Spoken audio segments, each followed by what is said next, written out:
Assalamualaikum warahmatullahi ta'ala wabarakatuh. A'udzu billahi as-sami'il 'alim minasy syaithanir rajim. Bismillahirrahmanirrahim. Alhamdulillahilladzi akmala lana din wa atamma 'alaina ni'mah wa ja'ala ummatana khaira ummah wa ba'asa fina rasulan minna yaslu alaina ayatihi wa yuzakkina wa yu'allimuna al-kitaba wal hikmah. Salawatullah wassalamuhu ala sairil anbiya'i wal mursalin wassiddiqina wasyuhada'i wassalihin wal mujahidin wa man tabi'ahum bi ihsanin ila yaumin yaqumun nasu li rabbil alamin. Qala rabbi shrah li sadri wa yassir li amri wahlul 'uqdatam min lisani yafqahu qawli. Subhanaka la ilma lana illa ma 'allamtana innaka antal alimul hakim. Wala haula wala quwwata illa billahil aliyyil azim. Amma ba'd.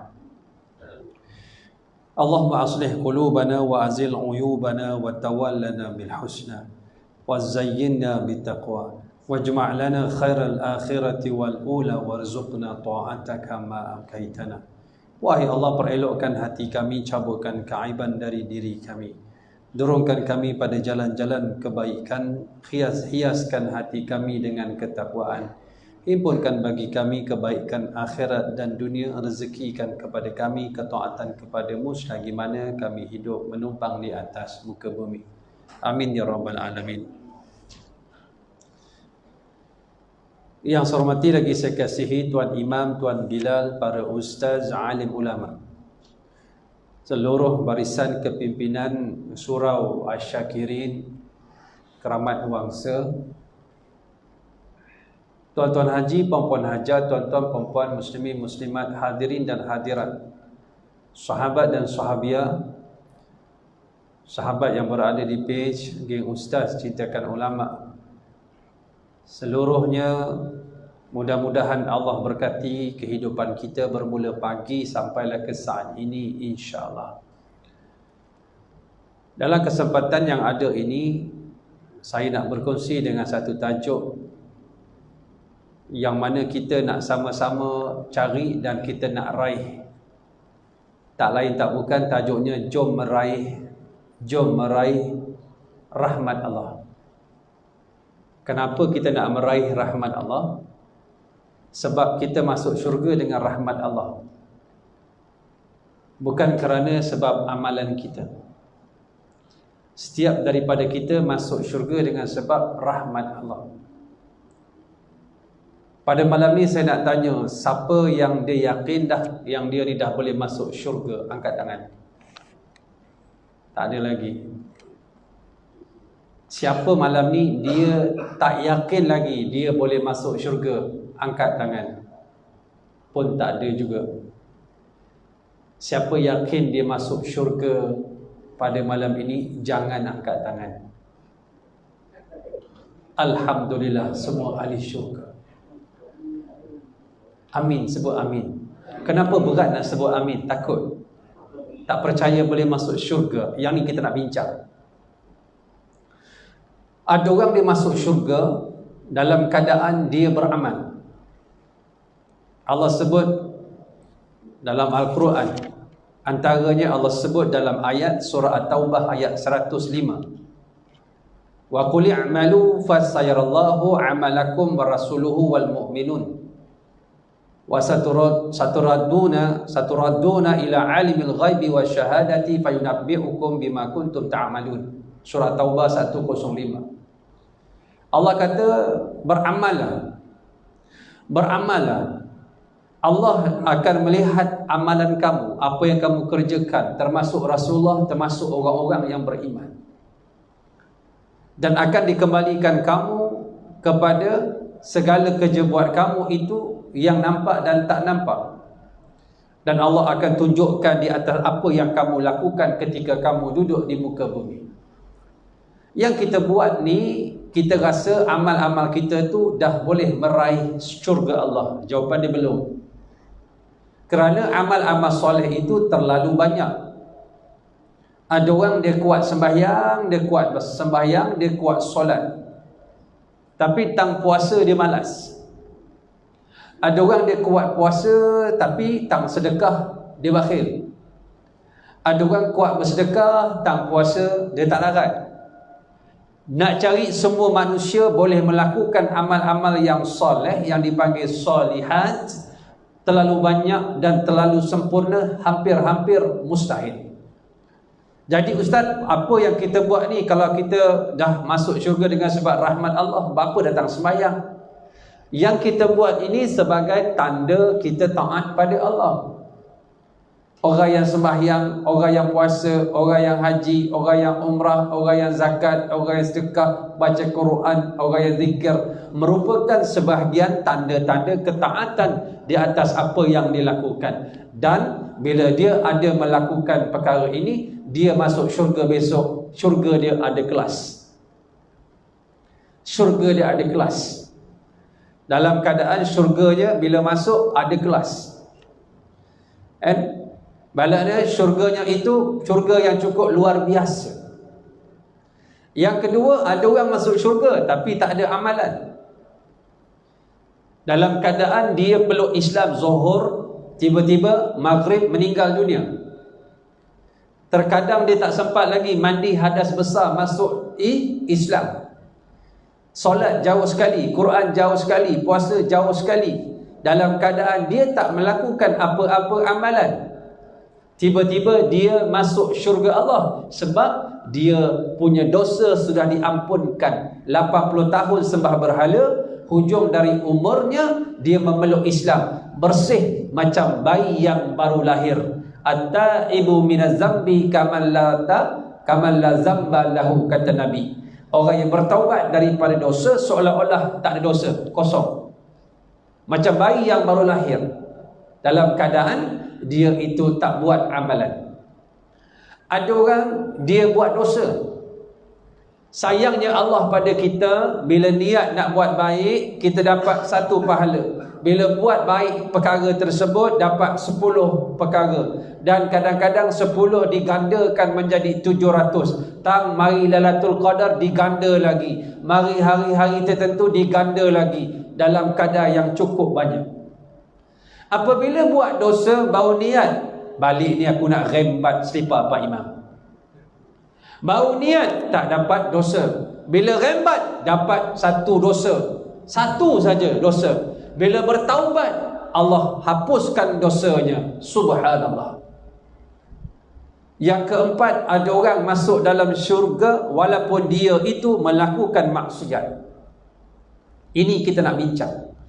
Lalu Allah Subhanahu wa taala menyebut, "Qul ya ibadiyalladzina asrafu ala anfusihim la taqnatu min rahmatillah innallaha yaghfirudz dzunuba jami'an innahu huwal ghafurur rahim wa anibu ila rabbikum wa aslimu lahu min qabli an ya'tiyakumul azabu thumma la tunsarun." Surah Az-Zumar ayat 53-54. Katakanlah, wahai hamba-hambaku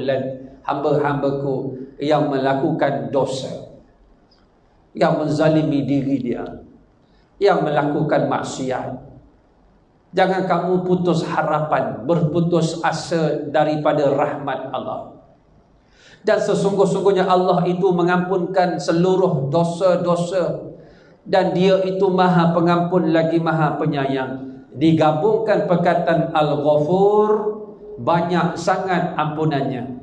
Ghafir, mengampun. Al-Ghafur, bukan saja mengampun, keampunan dia sangat banyak. Digabungkan Al-Ghafur dengan nama Allah Ar-Rahim. Ar-Rahim. Ar-Rahman dia pemurah, Ar-Rahim penyayang. Dan sifat Allah kepada orang yang beriman, dia Ar-Rahim. Wa kana bil mu'minina rahima. Allah kepada orang yang beriman, dia sangat sayang. Sebab tu yang Allah beri atas muka bumi ini sifat Ar-Rahman dia. Lalu sifat Ar-Rahman, sifat pemurah Allah itu kena tempiasnya seluruh makhluknya, yang beriman, yang tak beriman.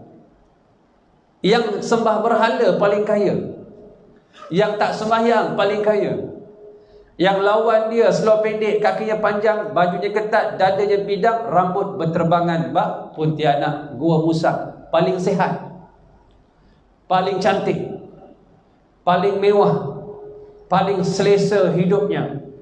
Dalam keadaan Allah beri bukan sifat Ar-Rahim, tetapi sifat Ar-Rahman, pemurahnya Allah Subhanahu wa ta'ala. Limpah kurnia rahmatnya melimpah ruah. Dalam ayat yang lain disebut dengan perkataan warahmati wasi'at kulla syai'in.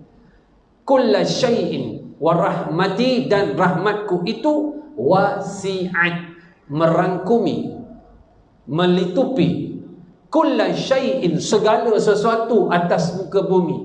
Baik dia binatang, baik dia beriman, baik tak beriman, semua kena tempias rahmat Allah Subhanahu wa ta'ala. Dalam keadaan ini ditafsirkan oleh, dalam tafsir Abdul Rahman As-Sa'di, dalam tafsir, dia ada satu tafsir nama dia Taisirul Karimir Rahman fi Tafsiri Kalamil Manan. Untuk guru ini dia ada satu tafsir dipanggil tafsir Taisiril Karimir Rahman fi Tafsiri Kalamil Manan, ditulis oleh Abdul Rahman As-Sa'di. Dalam menafsirkan ayat Al-A'raf 156, warahmati wasi'at kulla syai'in, dia menafsirkan As-Sa'di kata, minal alamil uluwi wa sufli wal barra wal fajir wal mu'min wal kafir fala makhluqa illa waqad wasalat ilai rahmatullahi wa ghamarahu fadluhu wa ihsanuhu. Kata Tok Guru ini dalam menafsirkan ayat warahmati, dan rahmatku wasa'at kulla syai'in, merangkumi seluruh perkara. Dia kata sesungguhnya rahmat Allah itu mengenai kepada seluruh alam yang atas, alam yang bawah, benda yang namanya orang yang baik, orang yang fajir, orang yang mukmin, orang yang kafir, tidak terlepas mana-mana makhluk, melainkan qad wasalat ilaihi rahmatullah, melainkan sampai kepadanya rahmat Allah. Lalu apa yang kita faham? Kalau kita bersalah, ada peluang Allah nak melihat kesalahan kita, ada peluang Allah nak mengampunkan kita. Dan ayat tadi Allah sebut dalam surah Az-Zumar ayat 54, katakanlah wahai hamba-hambaku yang melakukan kesalahan, melakukan maksiat, jangan kamu merasa putus asa bila kamu memohon ampun daripada Allah, meminta rahmat daripada Allah. Di atas dosa-dosa yang kamu lakukan, sesungguhnya Dia itu Maha Pengampun lagi Maha Penyayang. Allah suruh kita balik kepada Dia. Wa anibu ila rabbikum wa aslimu lahu min qabli an ya'tiyakumul adzabu thumma lan tunsarun.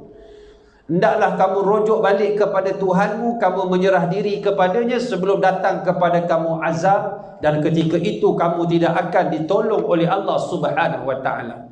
Lalu kita faham dalam hal ini, kita dah bincangkan hari itu, tajuk hari itu sambung hari ini. Kita dah bincang tajuk hari itu senangnya masuk syurga. Maksud sebaliknya, susahnya masuk neraka. Betul? Ke tak betul? Tuan-tuan tengok saya macam COVID-19 ni kenapa? Betul tak betul? Kalau masuk syurga tu senang, nescaya masuk neraka tu payah. Itu kita kena faham. Sebab itu masuk syurga semudah apa, kata Nabi. Datang seorang laki-laki jumpa Rasulullah. Ya Rasulullah, idza ra'aitu salaitul maktubat wa sumtu ramadan wa ahlaltul halal wa haramtul haram wa lam azid ala zalika syai'an a'adkhulul jannah, qala na'am. Hadis daripada Abu Hurairah, hadis sahih. Wahai Rasulullah, kalau kau tengok aku ni solat hak wajib je, sebelum dan selepas isyak tak solat, witir tak solat, solat malam lagi tak buat, hajat tak buat, malam solat tak buat, tahajud tak buat, tak ada, taubat tak buat, besok pagi solat duha tak buat, tak buat. Aku solat hak wajib 5 ketul sehari semalam, dan aku puasa wasumtu Ramadan, aku puasa sunat saja. Kalau muslimat lagi senang nak masuk syurga. Apa kata Nabi dalam hadis daripada Abdurrahman bin Auf? Apa dia? Iza salat khamsaha wa shamat syahraha wa ahsanat farjaha wa ata'at zaujaha. 4 syarat muslimat kalau ada suami, tak ada 3. Apa dia? Puasa, apabila solat hak wajib baginya 5 waktu. Senang sebab muslimat ada masa-masa cuti Malaysia. Sebab tu orang lelaki tak ada. Kalau ada pun umur dah 70 tahun, 80 tahun lelaki-lelaki, kenapa tak sembahyang pakcik? Haid ustaz. Pun ada juga macam tu. Cuma masalah muslimat, bila dia dah bersih, dia lambat-lambatkan mandi hadas. Dan bila lambat mandi hadas, dia menangguhkan solat. Ini masalah besar bagi muslimat. Yang kedua, kata Nabi, kalau dia puasa bagi Ramadan sahaja, senang. Sebab bukan seluruh Ramadan dia ada cuti-cuti, cuma dia kena qada. Tetapi jahatnya kadang-kadang muslimat, dia qada bila dekat-dekat nak masuk Ramadan yang baru, dalam bulan Sya'ban berebut-rebut mengganti puasa qadanya. Allahu Akbar. Yang ketiga, dia jaga kemaluan, jaga maruah, jangan jatuhkan maruah, tutup aurat. Senang. Yang keempat, kalau ada suami taat suami. Suami buat kopi, senang tak? Suami balik kerja lepas malam ni, yang buatkan saya kopi, senang tak? Buat tak? Tak buat. Kurang ajar sungguh. Buatlah kopi secawan ibu. Suami tu menanggung dosa kita.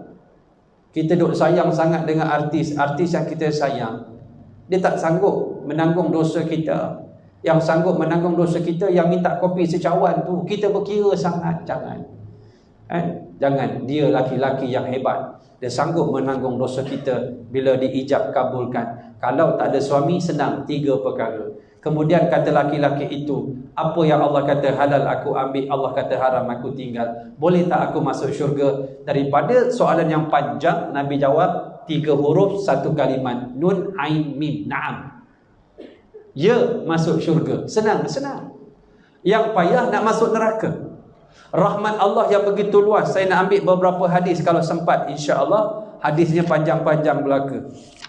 Kan? Pukul Isyak kita berhenti sebab Isyak 8.37 tak silap betul. Kan? Isyak dia kita berhenti. Kan?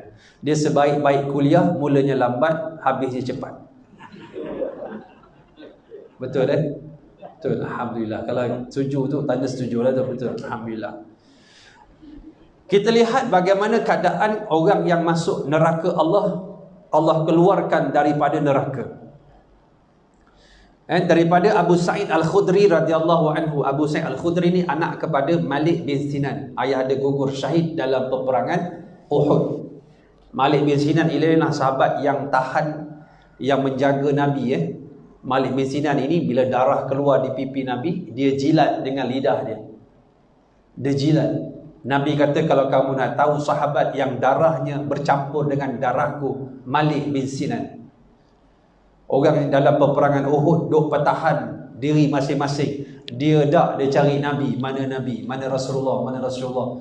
Dia tahan Rasulullah dari serangan musuh sehingga beberapa anak panah menembusi dadanya dan digugur di atas ribaan Rasulullah sallallahu alaihi wasallam. Siapa dia? Malik bin Sinan, ayah kepada Abu Sa'id Al-Khudri radhiyallahu anhu. Anak dengan ayah sama-sama hebat. Qal anna nabiy sallallahu alaihi wasallam qal idza dakhala ahlul jannata ahlul jannati jannata wa ahlun nari nara yaqulullahu man kana fi qalbihi mithqalu habbatin min khardalin min iman fa akhrijuhu fa yakhrujuna qad imtuhishu an wa'adu humama fayulquna fi nahril hayah fayambutuna kama yang tanbutul jannah tambutul habba fi hamil sayli wa qala Nabi sallallahu alaihi wasallam alam tara annaha tanbutu samra multawiyah. Rawahu al-Bukhari. Hadis 6192. Hadis Bukhari dan juga Muslim 184. Apabila ahli syurga daripada Abu Sa'id Al-Khudri daripada Rasulullah sallallahu alaihi wasallam, apabila ahli syurga dia sudah masuk syurga dan dihisab, setiap kita orang-orang yang soleh paling tidak 50,000 tahun di atas mahsyar, 50,000 tahun akhirat, 50,000 tahun dihisab. Dan sebab itu ada sahabat Nabi yang masuk syurga tanpa hisab. Ada hadis antaranya bila Nabi kata 70,000 umatku masuk syurga tanpa hisab. Lalu Ukasyah bin Mihsan, ini sahabat Nabi yang gugur syahid pada tahun 12 Hijrah dalam peperangan dengan golongan murtad di zaman Sayyidina Abu Bakar As-Siddiq radhiyallahu anhu. Ukasyah dengar Nabi kata masuk syurga 70,000 tanpa hisab. Dia kata, ya Rasulullah, doakan aku supaya aku tergolong daripada 70,000 itu. Lalu Nabi angkat tangan. Ukasyah seronok. Datang seorang laki-laki lain, ya Rasulullah, doakan daku sebagaimana dikau doakan Ukasyah. Lalu Nabi kata, qad sabaqaka biha Ukasyah. Sesungguhnya doa tadi khusus untuk Ukasyah sahaja, tidak kepada orang lain. Ukasyah gugur syahid di zaman Sayyidina Abu Bakar As-Siddiq. Dan dalam hadis yang lain juga disebut, adakah 70,000 saja? Dalam hadis yang lain, Nabi tak keluar rumah 3 hari bercampur sahabat. Nabi keluar rumah solat waktu saja. Rumah Nabi kan kat kubur dia, itu bilik Aisyah radhiyallahu anha. Masuk waktu Nabi keluar, Nabi imam solat, lepas tu habis solat Nabi masuk rumah. 3 hari macam tu Nabi buat. Nabi tak duduk sembang-sembang dengan sahabat-sahabat seperti biasa. Lalu kata sahabat, ya Rasulullah, kenapa tak keluar seperti biasa? Kata Rasulullah, sebenarnya selama 3 hari aku bermunajat pada Allah. Ya Allah, boleh tak engkau tambah 70,000 umatku masuk syurga tanpa hisab? Boleh tak engkau tambah? Lalu Allah tambah lagi 70,000 lain. Lalu ditambah lagi, setiap seorang itu boleh masukkan 70,000. Maknanya 70,000 orang, satu boleh masukkan 70,000. Kalikan tuan-tuan, kalikan. Cuba kali. Tuan-tuan, dekat kita punya handphone tu habis nombor, tak ada tuan-tuan. Ramainya umat Nabi Muhammad masuk syurga tanpa hisab. Antara sebabnya orang yang bertawakal kuat kepada Allah. Ukasyah ni, sahabat Nabi ni, dalam satu peperangan, dia lawan pedang dia patah. Dia jumpa Rasulullah beri dia kayu. Kita ni yang akal jahat ni, kan kita kalau Nabi bagi kayu, kita kata apa dik? Ya Rasulullah, besi pun patah, kau bagi kayu, apa barang?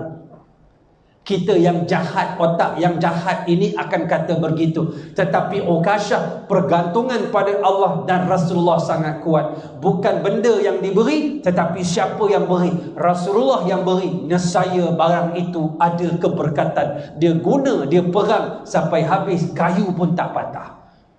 Ini Ukasyah bin Mihsan. Subhanallah. Lalu dalam keadaan ini, apabila semua dah selesai, ahli syurga masuk syurga, lalu ahli neraka dah masuk neraka. Lalu Allah buka satu tawaran. Ini rahmat Allah, rahmat Allah. Yaqulullahu man kana fi qalbihi mithqalu habbatin min khardalin min imani fa akhrijuhu. Allah kata, mana-mana dari hamba-Ku yang duduk dalam neraka, dia ada iman sebesar zarah. Zarah tahu zarah? Atom. Tak boleh ditengok dengan mata. Kita guna mikroskop pun tak boleh tengok besarnya atom. Maknanya dia ada iman walaupun sekelumit zarah. Kata Allah, keluarkan. Hari ni aku nak bagi offer, tawaran orang-orang dulu kat dunia. Dia Islam, dia beriman, tetapi dia ada dosa. Dia minum arak, dia berzina, dia berjudi, merompak, segala-galanya dia buat, masuk neraka. Dan hari ni orang yang dah masuk neraka itu, Allah bagi tawaran. Allah beritahu pada malaikat dia, mana-mana orang yang duduk dalam neraka yang ada iman walau sebesar zarrah, keluarkan. Lalu dikeluarkan oleh Allah Subhanahu wa taala. Fayakhrujuna wa qad intahishu wa'adu humaman. Ketika ahli neraka tu keluar tuan-tuan, apa terjadi? Imtuhishu, maksud dia dalam keadaan yang keluar dari neraka itu rentung tuan-tuan, hitam legam. Kenapa hitam legam? Terpanggang tuan-tuan. Rentung, hitam legam. Perkataan uhtirishu dia sebut ihtaraku ihtirakal jaldi wa zuhurul azam. Maknanya dipanggang dalam neraka sehingga apa tuan-tuan? Dipanggang sehingga apa? Sehingga keadaan dalam neraka ketika dipanggang itu bukan saja rentung kulit luarnya, dagingnya, tulang-tulang kat dalam ni masak. Macam tuan-tuan makan mandi lem tahu, kambing dia macam mana orang Arab masak? Dikukus, tuan-tuan tolak dengan garpu, meleleh dia punya daging, tolak tu, dibakar oleh Allah dalam neraka. Daging dengan tulang ini menjadi lembut, berpisah dengan tulang itu menjadi masak, rentung, hitam legam. Hitam legam tuan-tuan kena panggang. Tuan-tuan tahu tak, gigi kacip, gigi taring dan gigi geraham ahli neraka itu sebiji sebesar bukit Uhud. Biasa tengok bukit Uhud, bukan bukit Kepong, bukit Uhud. Kulit tebal ahli neraka itu tebalnya 3 hari perjalanan akhirat. Bibir ahli neraka di bawah ini punyalah panjang menutup bahu. Bibir atas ahli neraka ini punyalah panjang menutup muka. Ahli neraka itu diheret masuk ke dalam neraka dengan lidahnya, dan lidahnya yang panjang itu dipijak oleh orang ramai di dalam neraka Allah. Tali-tali neraka itu, setiap orang ada 7,000 tali-tali neraka yang akan diikat pada ahli neraka. Setiap satu tali diheret oleh 70,000 malaikat Allah. Dalam keadaan ahli neraka itu, keadaannya Allah sebut dalam keadaan yang luar biasa. Kemudian dalam keadaan dia itu, ahli neraka itu, dalam keadaan bila dia keluar dari neraka nak masuk syurga, dalam keadaan rentung, hitam legam. Kerana mereka dipanggang oleh Allah. Seperti mana disebut dalam surah An-Nisa ayat 50-56. Allah sebut apa? Innal ladzina kafaru bi ayatina sawfa nuslihi naran kullama nadijat juluduhum badalnahum juludan ghairaha. Adapun orang-orang yang kafir, yang tidak beriman pada ayat-ayat kami, kami akan panggang mereka dalam neraka. Kullama nadijat, setiap kali rentung kulitnya yang tebalnya 3 hari perjalanan akhirat. Apabila rentung kulitnya, nadijat juluduhum badalnahum juludan ghairaha. Kami akan tukar kulit yang baru. Sebab bila dah dibakar, dah rentung, dibakar lagi tak sedap. Tetapi dah dibakar, rentung, tukar baru, rentung, tukar baru, rentung, tukar baru, rentung, biar dirasakan azab Allah Subhanahu wa ta'ala. Lalu ahli neraka itu bila keluar dalam keadaan rentung menjadi arang. Fayulquna fi nahril hayah. Sebelum masuk dalam syurga, Allah baling dalam satu sungai dipanggil Nahrul Hayat. Nahrul ni sungai, hayat kehidupan. Sebab orang masuk neraka ni macam dah mati, tuan-tuan. La yamutu fiha wa la yahya. Nak hidup kata nak hidup, mati nak kata mati lebih teruk daripada mati. Lalu dibalingkan di dalam sungai kehidupan agar segar kembali, hidup kembali, mukanya menjadi keputihan. Dalam hadis yang lain, apabila dibalingkan dalam sungai tersebut, mukanya dibalikkan dalam keadaan yang bersih. Fayaghtasiluna fihi fayakhrujuna ka'annahum al-qaratis. Hadis riwayat Muslim daripada Jabir bin Abdullah radhiyallahu anhuma. Apabila dia masuk dalam sungai, sungai itu berada di hadapan syurga, pintu syurga. Apabila dia masuk dalam sungai, dia bangun daripada sungai, mukanya menjadi putih seperti kertas yang putih yang dibuat menulis, bersih. Ada riwayat seperti mukanya bergemilangan, bersinar macam mutiara. Allahu Akbar. Dari neraka Allah keluarkan. Maknanya rahmat Allah berikan. Dan ada banyak lagi hadis-hadis yang lain. Maknanya Allah berikan syafaat supaya orang ini boleh keluar. Dalam satu keadaan, ada seorang ahli neraka, dia bercakap dengan ahli syurga. Ahli neraka ni, dia cakap ahli syurga. Dia kata apa? Demo kena kahwin. Kelantan, tuan-tuan. Kelantan. Demo kena kahwin. Ahli syurga ni tengok, biasa tengok muka, biasa. Oh, orang utara rupanya ahli syurga. Biasa tengok muka ni. Kat mana ni? Kat mana ni? Pantai Merdeka ke? Kahwin ya dulu kat dunia dulu, bagi demo minum air segelas. Kahwin. Lalu ahli syurga ni kata, oh betul, ingat-ingat. Kata ahli neraka, kamu minta dengan Allah supaya aku masuk syurga, sebab aku beri kamu minum air dulu dekat dunia. Lalu ahli syurga ni minta, Allah perkenankan, dan dia masuk syurga sebab beri minum ahli neraka segelas air. Ahli neraka beri minum ahli syurga segelas air. Sebab tu kita besok orang beriman, kita nak berkawan sampai akhirat. Kalau masuk syurga besok, kawan kita tak ada dalam syurga, sebut namanya. Ya Allah, dia kuliah dengan aku, dia pergi surau dengan aku, dia belajar dengan aku, tadarus dengan aku, dia lapah lembu dengan aku, wahai korban.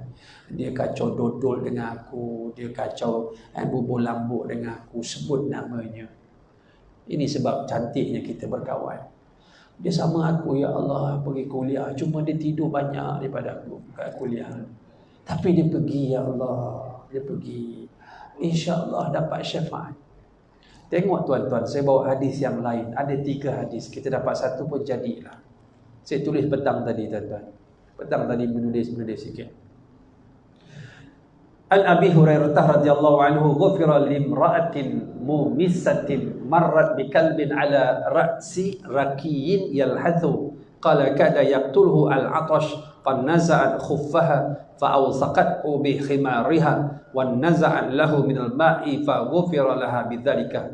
Rawahu al-Bukhari. Hadis 3321. Dan daripada Abu Hurairah,